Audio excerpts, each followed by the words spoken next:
The quantum of wiring, the amount of wiring that has happened in the brain has happened to a very large extent when you were less than a year old. Yes, 97% of your brain wiring happens when you are less than a year old.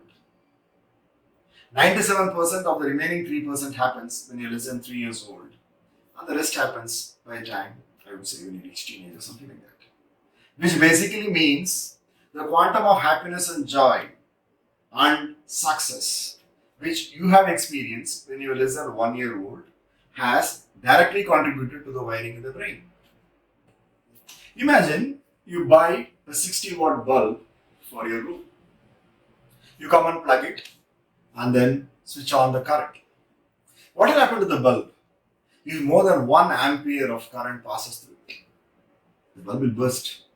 Because a 60-watt bulb can take anywhere between 0.25 to 0.5 amperes of current. If you don't even switch on the bulb will never glow. If the current that passes through the bulb is, I would say, 0.1 ampere or 0.15 ampere, the bulb will glow, but it may not glow to its fullest capacity. If it goes beyond its capacity, the bulb bursts. Isn't it?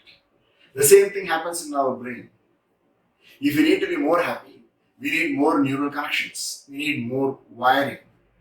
This also means that if you need to be more happy, more joyful, and more successful, the wiring in the brain has to increase dramatically. Otherwise, you may be working hard, but you may not become more happy.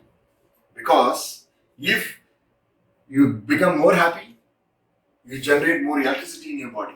There is more warmth in your body. And if you do not have the nerves to take that warmth, unconsciously, the mind makes you decide on something and brings you down.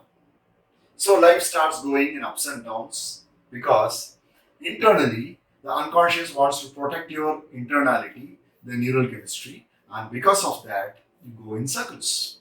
So if you need to become more happy, more joyful, and more successful than what you are now, it is very important that I start rewiring the brain.